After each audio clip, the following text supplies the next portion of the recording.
하나님 살아계십니다. 아멘. 지금도 살아계셔서 우리를 이곳에 예배자로 불러주셨습니다.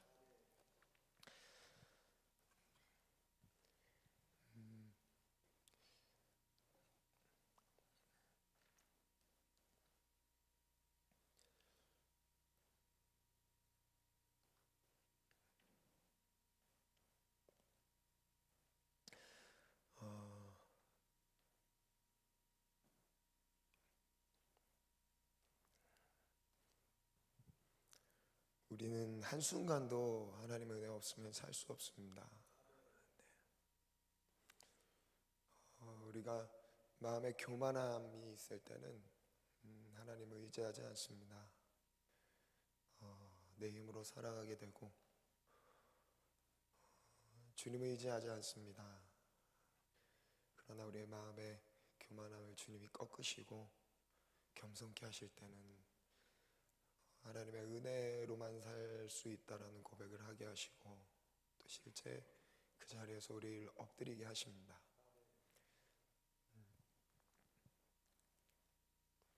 오늘은 기도에 대한 메시지를 좀 나누려 하는데요.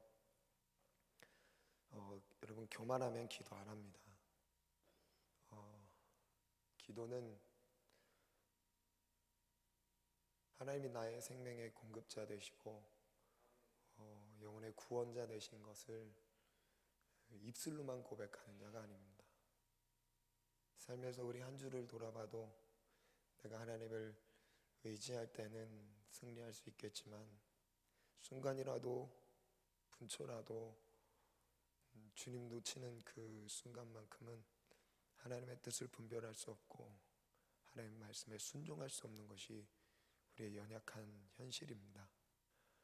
오늘 예배를 통해서 우리 지난 한 주 동안의 연약함을 회개하고 그리고 앞으로 오늘부터 시작된 한 주를 겸손한 마음으로 기도하는, 겸손한 마음으로 우리의 마음을 낮추고 하나님의 은혜만을 구하는 우리의 고백이 될 수 있도록, 그리고 그 결단이 세워지는 예배가 되길 원합니다.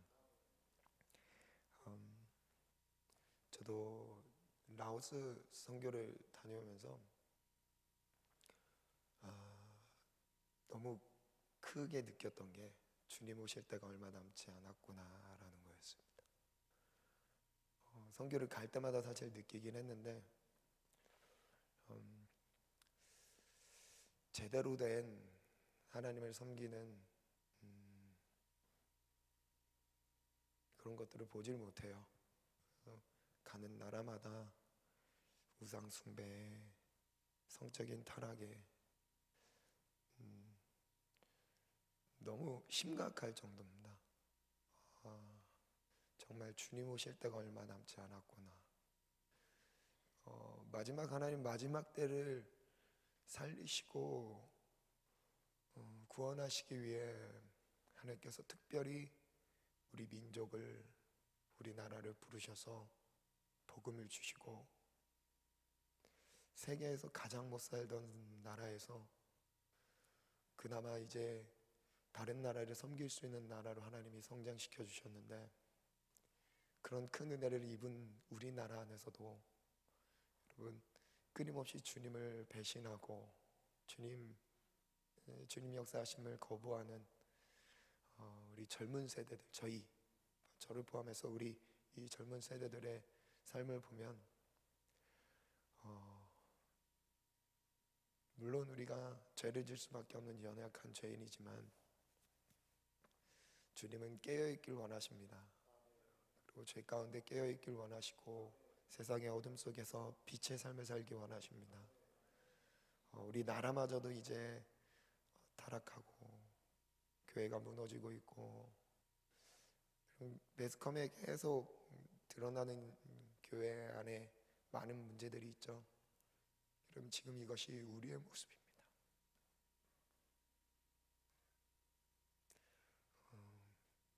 우리의 신앙이 얼마나 과거에 비해서 뒤처지고 있고 하나님을 멀리하고 있는지를 보여주고 있는 것입니다. 특별히 어떤 한 사람의 영적인 지도자의 잘못을 탓하고자 함이 아니라 지금 우리 나라의 영적인 기상도고요, 전 세계의 영적인 흐름인 것을 여러분 꼭 기억하시기 바랍니다. 여러분, 이제는요 극단적일 수밖에 없어요. 예수를 분명하게 믿든지 아니면 예수를 부인하고 세상 속에서 살든지입니다.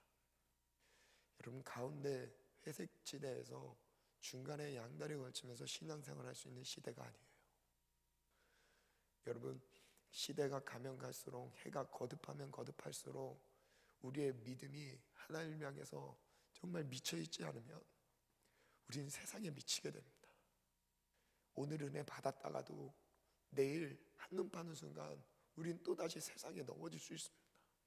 여러분, 그만큼 세상은 자극적이고 아주 자극적인 영적인 자극들을 우리 가운데 끊임없이 우리의 눈을 통해, 귀를 통해, 우리의 많은 감각들을 통해서 하나님을 배신하게 세상 것들로 계속 주입합니다. 여러분, 지금 마지막 때입니다. 주님 오실 때가 얼마 남지 않았습니다. 여러분, 끝까지 승리해서, 끝까지 진리 가운데 행해서 마지막 때를 승리하시길 축복합니다. 제목은 깨어 기도하라 말씀을 나눌 건데요, 지금 시대는 선하게 구분을 하지 못합니다. 무엇이 선한 것인지 무엇이 악한 것인지 그것을 기준 자체가 없어졌습니다.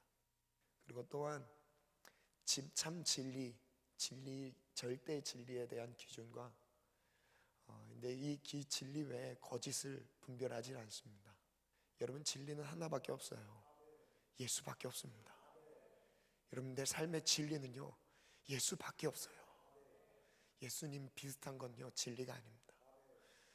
예수 외에 다른 어떤 이 땅에서의 내 삶의 유익이 될 수 있고 나의 마음을 들어줄 수 있는 수많은 것들도 진리 될 수 없습니다.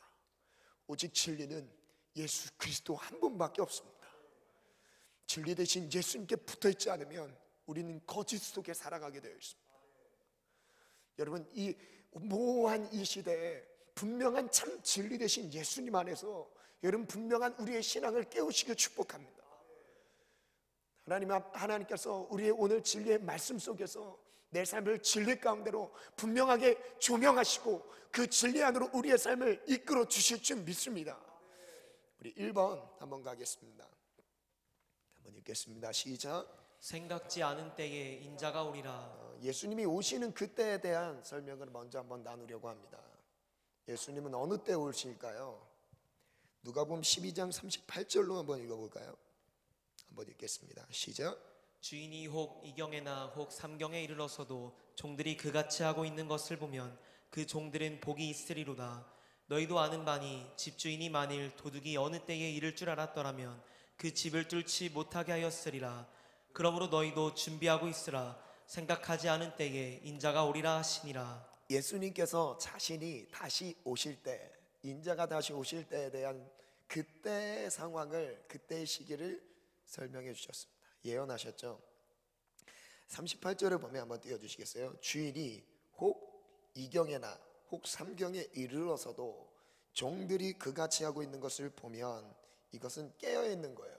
좀 이따 다시 나누겠지만 주인이 혼인잔치에 참석했다가 다시 들어오는 그 주인을 막기 위해서 깨어서 등불을 들고 기다리는 종처럼 주님이 준비하라고 말씀하셨습니다. 그래서 38절을 보면 그 주인이 혹 이경에나 혹 삼경에 이르러서도 종들이 그같이 깨어있는 거죠. 준비되어 있는 거예요. 주인을 맞을 수 있는 준비가 된 것입니다. 준비하고 있는 게 아니에요. 준비된 거예요. 주인이 지금 오신다면 주인을 맞을 수 있도록 준비된 것입니다. 준비되어 있더라 말씀하시면서요, 그같이 하고 있으면 그 종들은 복이 있으리라. 이경 삼경이 무슨 의미일까요? 한번 띄워주시겠어요? 이경 삼경, 로마식 표현과 유대식 표현이 좀 다릅니다.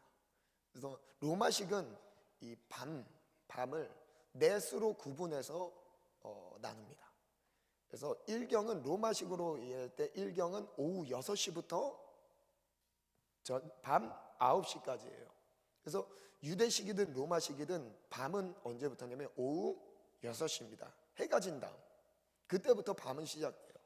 그래서 1경은 오후 6시부터 9시까지, 2경은 밤 9시부터 12시까지예요. 자정이죠. 3경은 새벽 3시까지입니다. 4경은 새벽 3시부터 6시까지예요. 이제 유대식은 좀 달라요. 셋으로 나누는데 1경은 오후 6시부터 저녁 10시까지입니다. 그리고 2경은 10시부터 2시까지예요. 4시간씩이죠.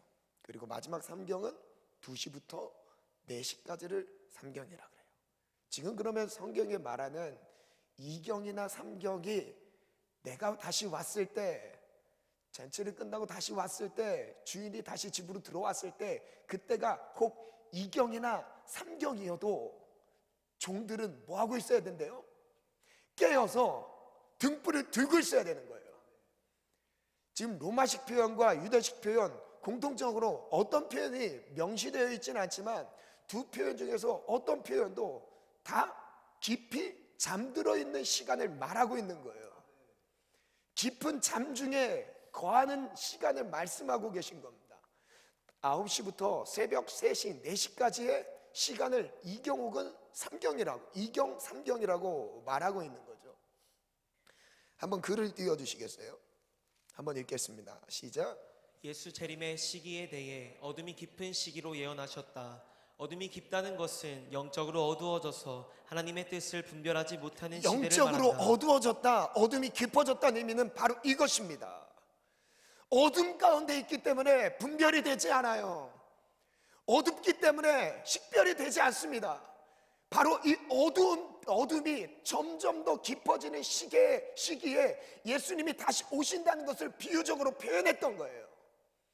그래서 어둠이 깊다는 것은 이것이 곧 영적으로 분별하기 어려운 시대가 곧 예수님이 가까이 오신 시기, 그 사인이라는 것을 우리는 깨달을 수 있는 거죠. 이어서 한번 읽겠습니다. 시작. 무엇으로 어두워졌을까? 바로 죄이다. 인류 전체가 죄에 깊게 잠들어 있을 때이다. 죄 때문에 어두워진 것이죠.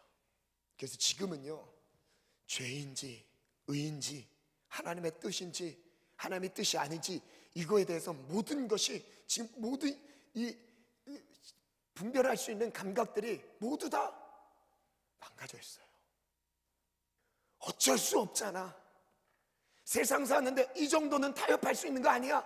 이 정도로 어떻게 그렇게 신앙을 지키면서 하나님을 이렇게 믿을 수 있어? 그냥 하나님은 우리의 상황 다 아셔. 우리의 형편도 아시고 우리가 처해 있는 이 현실의 문제들도 하나님 다 이해하셔. 괜찮아. 여러분 충분히 이렇게 넘어갈 수 있어요. 그런데 주님 뭐라고 하시냐면 이 시대 자체는 죄로 어두워졌대요. 그래서 여러분 하나님의 말씀 그대로 살아가는 사람을 찾기 어려운 시대가 바로 지금이라는 걸 여러분 기억하시기 바랍니다. 하나님 말씀 그대로 순종하며 따르는 사람들, 진리 안에 거하는 사람들이 없어지고 있다는 거예요. 교회는 다른 사람이 있을지 몰라도요, 말씀대로 순종하는 자들은 없어지고 있어요. 왜요? 어둠의 시기니까요. 왜요? 당연히 죄를 져도 지금 이 정도의 죄 가운데 있어도 빛 가운데로 나타나지 않았기 때문에, 빛 가운데로 나아가지 않았기 때문에 내가 그 죄로 인해 멸망할 자인지를 보질 못합니다. 여러분 죄는요, 작으나 크나 결국 그 죄는 우리를 멸망하게 합니다.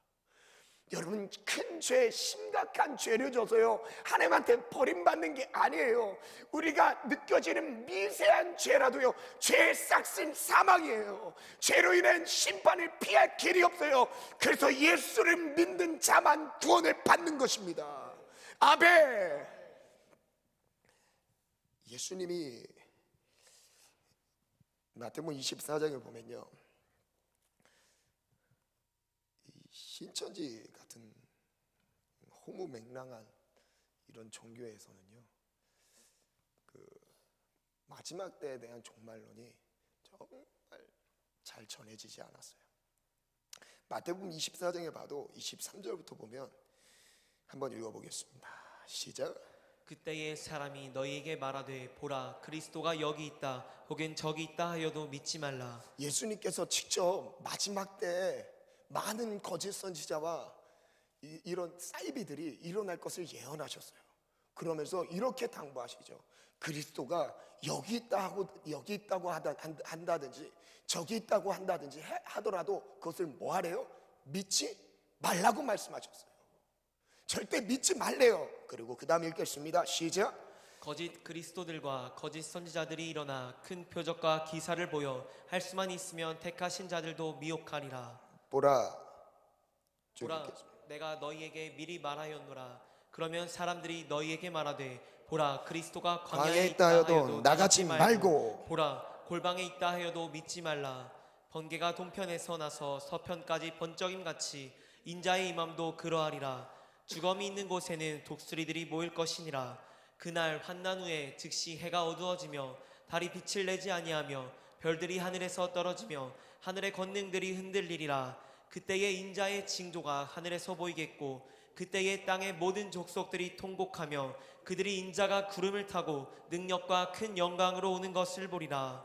그가 큰 나팔 소리와 함께 천사들을 보내리니 그들이 그의 택하신 자들을 하늘 이 끝에서 저 끝까지 사방에서 모으리라. 예수님 다시 오셨을 때는요, 예수님의 재림이 이 땅에 임했을 때는요, 한 하늘에서 사방에서 세계 열방에서요, 예수를 믿는 참 신자들이 모이게 되어 있습니다. 전도에서 모이는 이런 게 아니에요. 그래서 여기 있다 저기 있다 하여도 나가지 말래요. 믿지 말래요.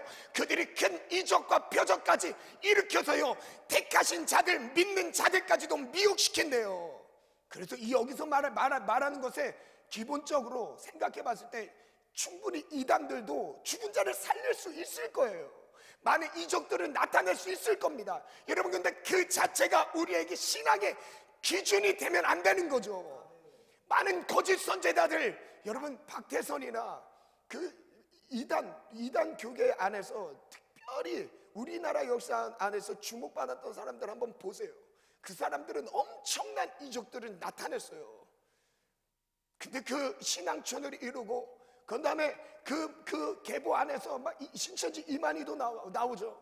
여러분, 이만희 그 사람도요, 본인 어떻게 메시아입니까? 말도 되지 않아요. 주님이 성경 말씀에 예수님이 나타나셨을 때 구름 타고 오신댔어요. 구름 타고 오셨는데 사람들이 한 번에, 전 세계 모든 사람들이 한 번에 확인할 수 있도록 오신답니다. 그래서 골방에 있다고 하더라도 들어가지 말래요. 광야에 있다고 해도 거기로 나가보지 말래요. 그리스도가 여기 있다 저기 있다 하여도 믿지 말래요. 왜? 많은 사람들을 택하신 자들도 미혹시키려고요. 저 그리스도와 거짓 선지자들이 엄청나게 일어나는 시기가 바로 마지막 때래요. 여러분, 마지막 때 깨어있으시기 바랍니다. 그런즉 깨어있으라. 너희는 그날과 그때를 알지 못하리라. 예수님께서 마태복음 25장에 첫 번째 비유로 슬기로운 5처녀, 미련한 5처녀, 10처녀의 비유를 들었습니다. 그리고 그 마지막쯤에 보면 슬기로운 5처녀가 이제 맞았을 때 그 이후에 이렇게 말씀하시죠. 한번 읽어볼까요? 10절부터 시작. 그들이 사러 간 사이에 신랑이 오므로 준비하였던 자들은 함께 혼인잔치에 들어가고 문은 닫힌지라. 그 후에 남은 처녀들이 와서 이르되 주여 주여 우리에게 열어주소서. 대답하여 이르되 진실로 너희에게 이르노니 내가 너희를 알지 못하노라 하였느니라. 그런즉 깨어있으라. 너희는 그날과 그때를 알지 못하니라. 그런즉 깨어있으라. 그날과 그때를 알지 못하니라. 여러분, 그래서 깨어있으셔야 됩니다. 죄의 깊은 잠이 지금 세상을 덮고 있을 때 여러분, 깨어서 말씀과 기도로 살아내셔야 합니다. 그렇지 않으면 안 돼요. 절대 안 돼요. 그래서 누가복음 말씀을 이어서 보면요, 누가복음 21장 말씀 보면 35절부터 한번 보겠습니다. 34절부터 읽겠습니다. 시작. 너희는 스스로 조심하라. 그렇지 않으면 방탕함과 술취함과 생활의 염려로 마음이 둔하여지고 뜻밖의 그날이 덫과 같이 너희에게 임하리라. 이날은 온 지구상에 거하는 모든 사람에게 임하리라. 이러므로 너희는 장차 올 이 모든 일을 능히 피하고 인자 앞에 서도록 항상 기도하며 깨어 있으라. 아멘. 34절 한번 띄워주시겠어요? 예수님께서 마지막 때에 대해서 말씀하시면서 그리고 너희는 스스로 조심하래요. 조심하지 않으면 술 취함, 방탕함, 생활의 염려함이 마음을 둔하여지게 합니다. 여기서 말하는 마음이 둔하여지다 한번 띄워주시겠어요? 마음이 둔하여지고 이 헬라어로 바레오라고 동사이죠. 바레오라고 발음을 읽어요. 근데 이것은 찾아보면 이런 뜻입니다. 무거워지다. 또한 내리누르다라는 뜻이에요. 이것을 이렇게 번역한 거예요. 마음이 둔하여졌다라고 표현한 겁니다. 근데 조금 더 우리의 이해를 돕기 위해서는 이런 의미예요. 마음이 무거워진 거예요. 그리고 마음을 무엇인가가 우리의 마음을 내리누르는 상태인 거예요. 누르는 건 바로 이겁니다. 죄의 무거운 짐에 눌려서 심령이 분별력을 상실한 상태를 바로 바레오, 마음이 둔하여졌다라고 말하는 것입니다. 죄가 우리의 마음을 누르기 시작하면 이게 무게가요, 감당할 수 있는 무게가 아니에요. 그래서 그 죄책감, 그래서 생각으로 없애려고 죄책감 갖지 말자 이렇게 넘기잖아요. 그죠? 근데 그렇게 넘길 문제가 사실 아닌 거예요. 죄는 우리가 이겨야 되는 거죠. 없다고 생각하면 없어지나요? 그런 의미가 아닌 겁니다. 여러분, 죄가 한번 죄에 넘어졌을 땐요, 그 죄가 내 마음을 심각할 정도로 강한 무게로 내 마음을 짓눌러요. 그래서 이 무게를 감당할 힘이 없는 겁니다. 그래서 이걸 통해서 우리의 마음이 덫과 같이 임한대요. 예수 그리스도의 이 마음이 심판이 덫과 같이 임합니다. 그래서 이렇게 말씀하시죠. 이 날은 온 지구상에 거하는 모든 사람에게 이렇게 임한대요. 그래서 이것을 피할 수 있는 유일한 길을 깨어있는 것으로 말씀하셨어요. 기도로 깨어있는 것이에요. 36절 보면 너희는 장차 올 이 모든 일을 능히 피하고 해요. 첫 번째, 그 죄의 문제를 피할 수 있는 길이에요. 그리고 인자 앞에 서도록, 두 번째입니다. 예수 그리스도 다시 오실 우리의 만왕의 왕 되신 예수님 앞에 우리의 영혼을 쓸 수 있도록 무엇을 하래요? 항상 기도하래요. 항상 기도하며 깨어 있으라. 여러분, 기도하는 것밖에 없어요. 깨어 있는 유일한 비결은 기도밖에 없습니다. 그래서 매일 기도하셔야 돼요. 그래서 두 번째 가겠습니다. 한번 읽겠습니다. 시작. 깨어 기도하라. 오늘 본문인데요, 다시 한번 35절부터 읽겠습니다. 시작. 허리에 띠를 띠고 등불을 켜고 서 있으라. 너희는 마치 그 주인이 혼인집에서 돌아와 문을 두드리면 곧 열어주려고 기다리는 사람과 같이 되라. 이런 의미죠. 허리에 띠를 띠고, 지금 2경이나 3경 그 시기에 대해서 먼저 말씀드렸습니다. 그 새벽 시간이 된다 할지라도 주인이 나가 있는 상황, 주인이 곧 돌아오시는 거예요. 허리에 띠를 두르고, 그리고 두 번째 뭐예요? 등불을 켜고 서 있으라. 무엇을 의미할까요? 허리에 띠를 둘렀다는 건요, 지금 그 팔레스틴 유대인들이 입었던 그 복장은요, 이렇게 퍼지는 옷이에요. 그래서 움직일 때 허리에 띠를 두릅니다. 활동한다는 거죠. 그래서 잠자는 시간에 풀러요. 활동을 안 하는 시간에 푸릅니다. 그럼 이제 자기가 활동할 때는 뭐 하죠? 이 옷을 정리하는 거예요. 띠를 동이는 거예요. 허리에 띠를 동이는 겁니다. 언제든 움직일 자세를 갖고 있는 거예요. 이게 깨어있는 것이죠. 등불을 켜고 있는 거예요. 어둡잖아요. 앞길을 밝혀주는 겁니다. 움직일 수 있도록 돕는 거예요. 허리를 동이고 등불을 켜고 서 있으래요. 그리고 곧 문을 두드리면, 주인이 문을 두드리면 곧 즉시로 열어줄 사람처럼 기다리고 있으래요. 준비되어 있으래요. 그리고 37절부터 한번 또 볼까요? 시작. 주인이 와서 깨어있는 것을 보면 그 종들은 복이 있으리로다. 내가 진실로 너희에게 이르노니 주인이 띠를 띠고 그 종들을 자리에 앉히고 나와 수종되리라. 로마서 13장 11절부터 한번 읽어보겠습니다. 시작. 또한 너희가 이 시기를 알거니와 자다가 깰 때가 벌써 되었으니 이는 이제 우리의 구원이 처음 믿을 때보다 가까웠음이라. 밤이 깊고 낮이 가까웠으니 그러므로 우리가 어둠의 일을 벗고 빛의 갑옷을 지금 입자. 우리가 살아가는 삶이 어둠의 시기라고 다시 한번 말씀하고 계신 거죠. 이 시기를 알거니와 자다가 깰 때가 됐대요.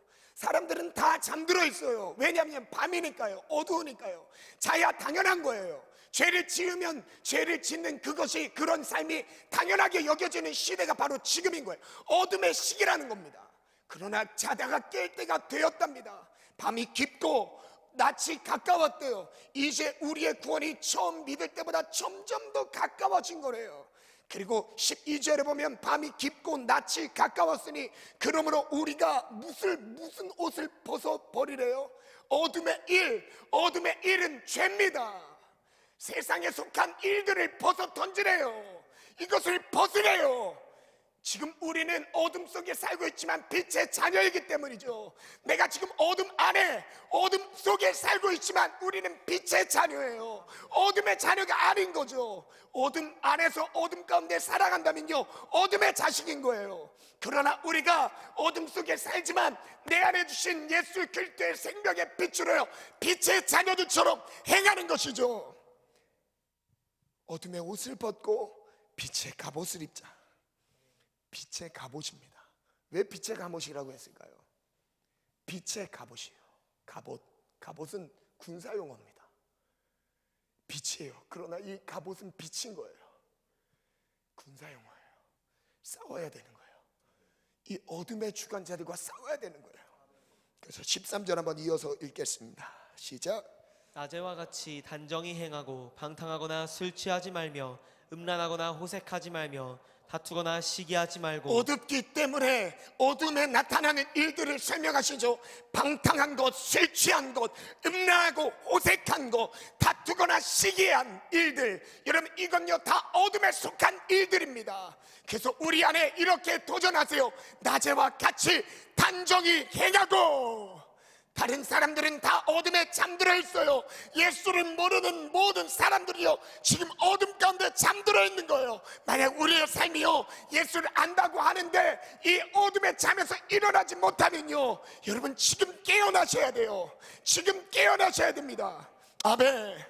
그래서 14절과 같이 읽겠습니다. 시작. 오직 주 예수 그리스도로 옷 입고 정욕을 위하여 육신의 일을 도모하지 저를 따라 말라. 선포하겠습니다. 예수 그리스도로 옷 입고 예수 그리스도로 옷 입고 빛의 갑옷을 입고 빛의 갑옷을 입고 정욕을 위하여 정욕을 위하여 육신의 일을 도모하지 말자. 육신의 일을 도모하지 그래서 말자. 어둠에 속한 일들 중심을 가보면요, 무엇을 위해 일한대요? 육신을 위해서, 육신을, 정욕을 위해서 살아가는 겁니다. 여기서 정욕을 위해 살아가는 그 삶은요 어둠의 삶인 거예요. 내가 정욕을 위해, 육신을 위해, 내 육신을 위해 살아가는 그 삶이요, 하나님 앞에서 이거는 당연하다고 생각할 수 있어요. 세상의 논리 안에서는요, 가치관 안에서는요, 누구나 다 그렇게 살 수밖에 없다고 말할 수 있습니다. 그러나 성경은 그렇게 말하지 않아요. 하나님의 뜻은 여기에 있습니다. 육신을 위해서 정욕을 도모하지 말래요. 내 정욕의 삶, 육신적으로 일어나는 그 삶에, 그것을 위해서 사는 삶이 아니라고 말씀하십니다. 그래서 깨어있음을, 제가 이 말씀을 근거로 깨어있음이란 첫 번째, 낮에와 같이 단정히 행하는 것. 두 번째, 정욕을 멀리하는 것. 즉 어둠의 일들을 벗어버리는 것입니다.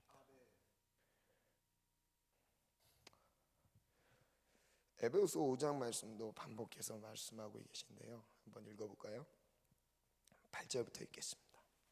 시작. 너희가 전에는 어둠이더니 이제는 주 안에서 빛이라. 빛의 자녀들처럼 행하라. 빛의 열매는 모든 착함과 의로움과 진실함에 있느니라. 주를 기쁘시게 할 것이 무엇인가 시험하여 보라. 너희는 열매 없는 어둠의 일에 참여하지 말고 도리어 책망하라. 그들이 은밀히 행하는 것들은 말하기도 부끄러운 것들이라. 그러나 책망을 받는 모든 것은 13절 우리 다시 한번 큰 목소리로 읽겠습니다. 시작. 그러나 책망을 받는 모든 것은 빛으로 말미암아 드러나나니 드러나는 것마다 빛이니라. 그러므로 이르시기를 잠자는 자여 깨어서 죽은 자들 가운데서 일어나라. 잠자는 자들이여 깨어나래요. 주님이 부르십니다. 우리의 영혼을 흔들어 깨우고 계신 거예요. 무엇으로요? 말씀으로요. 빛으로요.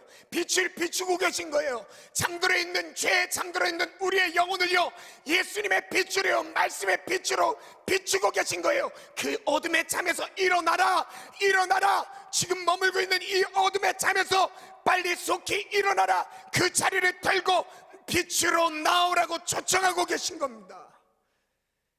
그래서 우리는 그 전에 8절에 보면 너희가 전에는 어둠이었대요. 예수님을 만나기 전에 우리의 삶은 어둠이었습니다.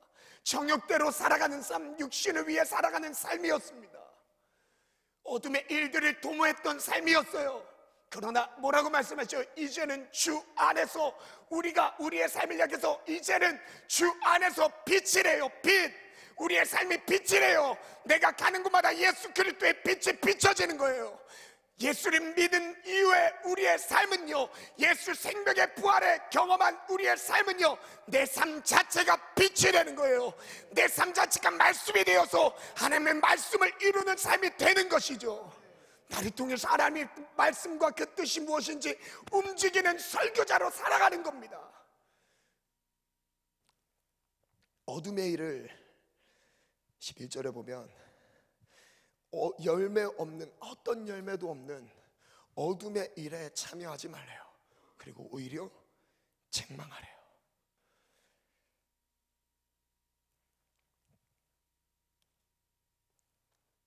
데살로니가전서 5장 1절부터 한번 보겠습니다. 한번 읽겠습니다. 지금 데살로니가전서 후서의 내용은 핵심 주제는 주의 날입니다. 재림의 때, 예수님의 재림에 대한 그 말씀을 이렇게 다 담아놨어요. 그 중에 5장 1절부터 10절 말씀인데요, 한번 읽어보겠습니다. 시작. 형제들아, 때와 시기에 관하여는 너희에게 쓸 것이 없음은 주의 날이 밤에 도둑같이 이를 줄을 너희 자신이 자세히 알기 때문이라. 그들이 평안하다 안전하다 할 그때에 임신한 여자에게 해산의 고통이 이름과 같이 멸망이 갑자기 그들에게 이르리니 결코 피하지 못하리라. 형제들아, 너희는 어둠에 있지 아니하매 그날이 도둑같이 너희에게 임하지 못하리니. 4절에 지금 2절에는 주의 날이 밤에 어두울 때예요. 칠흑 같은 그 어둠의 시기, 예수를 믿지 않는 모두는 다 그 죄의 깊은 잠에서 깨어나지 못하는 그 시기, 그 날에 주님은 도적같이 오십니다. 2절에 분명히 말씀하셨죠. 도둑같이 이룰 줄을 너희 자신이 자세히 알기 때문이라. 그래서 평안하다, 지금 충분히 죄 짓고 살아도, 충분히 말씀 의지하지 않고 기도하지 않고 살아도 사라지니까, 내 주머니에 수중에 돈 있고 잠잘 거처에 공간들이 있고 나와 함께 할 수 있는 세상의 친구들 많이 있으니까 내 삶이 평안하다 안전하다 할 그때 주님 뭐라 말씀하시나요? 평안하다 안전하다 할 그때 임신한 여자에게 산의 고통의 이름과 같이 멸망이 갑자기 그들에게 이르리니. 여러분, 이게 도적같이 임하는 거예요. 그러나 결코 피하지 못하리라. 아무도 피할 수 없습니다. 아무도 피할 수 없어요. 그래서 이어서요 이렇게 위로하십니다. 형제들아. 왜 형제들이죠? 예수 그리스도의 피를 이어받은 형제예요. 한 형제인 거죠. 하나님의 한 아버지 하나님을 모시고 우리 모두 다 형제인 거죠. 그러므로 형제들아 너희는 어둠에 있지 아니하매 그날이 도둑같이 너에게 임하지 못하리라. 무슨 의미죠? 예수를 믿는 자들에게는 그날이 도둑같이 임하지 않습니다. 한번 글 띄워주시겠어요? 한번 읽겠습니다. 시작. 주의 날 재림은 도둑같이 임한다. 그리고 도둑같이 임하지 못한다. 준비되지 않은 사람에게는 도둑같이 임하겠지만 준비된 사람에게는 도둑같이 임하지 않는다. 이미 그날을 기대하며 준비했기 때문이다. 깨어있는 것은 예수님을 맞을 준비가 된 것을 말한다. 어둠의 시대에서도 어둠에 속하지 않으며 낮의 아들로 살아간다. 낮의 아들로 살아간다. 5절부터 한번 읽겠습니다. 데살로니가전서 5장 5절부터 읽겠습니다. 시작.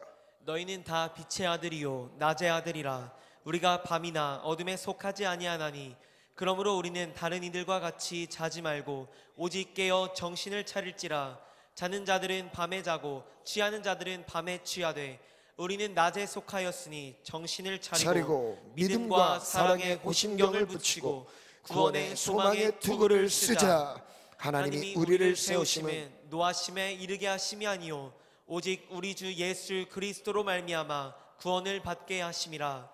예수께서 우리를 위하여 죽으사 우리로 하여금 깨어 있든지 자든지 자기와 함께 살게 하려 하셨느니라. 아멘. 반주 준비해 주시겠어요?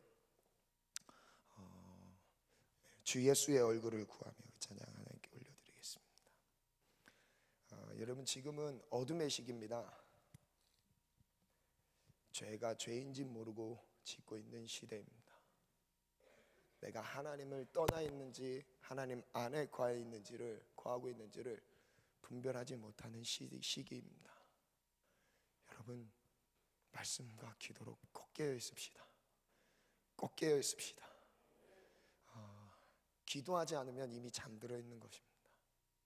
왜냐하면 기도하지 않으면 분별이 안 돼요. 하나님의 뜻인지, 하나님 무엇을 기뻐하시는지, 하나님의 선하신 의도가 무엇인지 여러분 이것을 생각하지 못합니다. 왠지 아세요? 하나님은 기도를 통해서만 우리와 교감하시니까요. 우리를 통해 말씀하시니까요. 여러분, 기도하는 자리에서 주님이 되게 말씀하세요. 여러분, 기도하는 그것이 유별난 신앙이 아니에요. 매일 기도하고 하나님을 의지하는 그 삶이요, 여러분, 지독한 사람들, 지독한 그리스도인들이 하는 종교 행위가 아닙니다. 여러분, 살기 위해 꼭 하셔야 돼요. 하나님과의 관계 가운데서 이것을 놓치는 순간 우리는 끝이에요. 여러분, 구원을 못 받을 수도 있습니다. 여러분, 정말 답답한 마음으로 제가 전하고 있어요. 여러분, 매일 기도하셔야 돼요. 여러분, 이런 메시지를 들을 수 있는 기회도요, 여러분, 언제까지 내게 허락될까요? 여러분, 먼저는 우리는 언제 왔다 언제 갈지 몰라요. 내일 내 삶이 끝날 수도 있는 거예요. 지금이 기회입니다.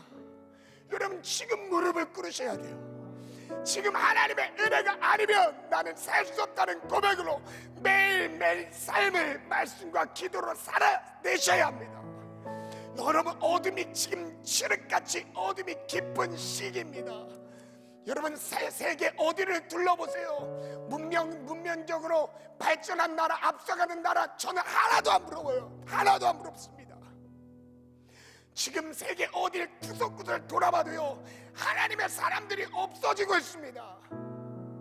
지금 우리의 말씀대로 신앙생활을 했던 우리 윗세대, 그 사람들은 지금 저물어가고 있어요. 다 세상을 뜨고 하나님의 나라로 가고 있습니다.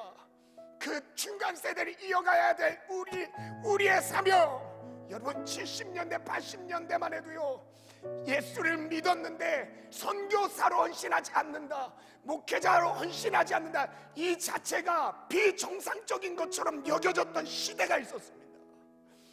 예수님을 만난 그 감격 가운데 자신의 삶 전부를 하나님께 드렸어요. 주님 편하신 대로 쓰시라고 내 젊음과 미래까지 주님께 드립니다. 그런 시대가 있었어요. 근데 지금은요, 젊은 청년의 때 어떻게 하면 스펙 쌓을까, 주님을 위해 헌신하고 주님의 복음을 위해서 하나님께 삶을 드리는 것이 너무나 특별한 일처럼 여겨지고 있습니다. 여러분, 세대가 이렇게 잠들어 있어요. 세대가 이렇게 하나님을 멀리하고 있습니다. 내 삶은 치열하게 최선을 다해 돌보고 있는데 주님의 나라의 일은요, 주님 나라의 일에 대해서는 어떻게 되든 상관없이 나중에 일이 돼버렸습니다. 여러분, 하나님 나라가 나의 나라가 맞습니까? 정말 하나님의 나라가 나의 나라가 맞습니까? 여러분, 거짓말하지 마세요. 세상이 나의 나라처럼 살고 있으면서 어찌하여 주님을 믿는다고 하시겠습니까? 주님의 백성들, 빛의 자녀들의 삶이 다릅니다. 정말 다릅니다. 빛 가운데로 행합니다. 세상이 뭐라 하든, 세상의 질서와 문화가 어떤 방향으로 가든 상관없이 말씀대로 따라갑니다. 말씀이 내 삶의 전부가 됩니다. 주님 은혜 없으면 살 수 없는 사람들이 바로 이런 사람들. 우리의 젊음, 우리의 모든 열정과 내게 주신 소중한 달란트, 돈 버는 일에 쓰지 마시고 주님 영광을 위해, 복음 증거를 위해서 드립시다. 주님 오실 날 머지 않았습니다. 주님 곧 오십니다. 주님 곧 오십니다. 그날을 도적같이 맞지 않길 원합니다. 그날을 기다렸다는 듯이 주님 기다렸습니다. 이 어둠의 시기에 모두가 죄에 잠들어 죄를 가운데 머물 수밖에 없다고 핑계할 수 없는 시대, 우리 빛으로 부르셨습니다. 우린 빛의 자녀입니다. 빛의 자녀로 행합시다. 어둠의 일을 벗고 만물의 마지막이 가까이 왔으니 그러므로 너희는 정신을 차리고 근신하여 기도하라. 우리가 같이 주님 세 번 부르고, 하나님 우리의 영적인 잠에서, 죄 깊은 잠에서 우리를 깨워 주옵소서. 우리 회개하는 마음으로 주님 세 번 부르고 기도합니다. 주여.